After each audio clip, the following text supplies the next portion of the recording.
এগুলো কি বলো তো বন্ধুরা, এগুলো হচ্ছে আমলকি। আগের দিন দেখেছিলে আমি আমলকির চাটনি করেছিলাম, আজকে সেই রেসিপিটাই শেয়ার করব। প্রথমেই আমি আমলকিগুলোকে ভালো করে ধুয়ে সিদ্ধ করতে দিয়ে দিলাম।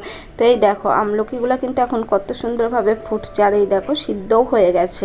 তো এইবার হচ্ছে আমলকিগুলোকে ধুয়ে ভালো করে আমি মধ্যেখানে যে বিচিটা থাকে সেটাই এখন বার করে নেব। আর খুব সাবধানে করতে হবে, কারণ গরম তো একটু হাতের ছেঁকা লাগবে।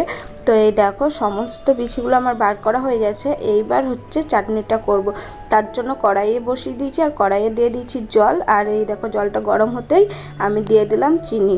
তো চিনি দিয়ে একটা প্রথমেই ভালো করে গাঢ় করে সেরা করে নিতে হবে। এই দেখো চিনিটা কিন্তু খুব সুন্দরভাবে ফুটছে। এবার আমি দিয়ে দেবো আমলকিগুলো। তো আমলকিগুলো দিয়ে কিছুক্ষণ সিদ্ধ করতে হবে, বেশি না, আমলকি তো আগে থেকেই সিদ্ধ করা রয়েছে। তো এই দেখো ভালো করে নেড়ে চেড়ে তো আমলকিগুলো এখন হতে থাক। তো এই দেখো জলটা মানে কতটা গাঢ় হয়ে গেছে সেরাটা দিয়ে। তো এবার হচ্ছে আমলকিগুলোকে আমি খুন্তির সাহায্যে ভেঙে ভেঙে দিচ্ছি। তো একটুখানি নাড়লেই আর কি গলে যাবে। আর এটা হচ্ছে মশলা, মেথি, শুকনো লঙ্কা আর হচ্ছে মৌরি।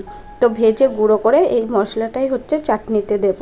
তো এরকম করেই কিন্তু আমলকির চাটনি করতে হয়, আর আমলকির চাটনি কিন্তু খেতেও বেশ টেস্টি লাগে। তো আমরা তো পরে ভয়েসটা দিচ্ছি, সেই কারণে বলতে পারলাম যে চাটনিটা খুব সুন্দর আর কি হয়েছে।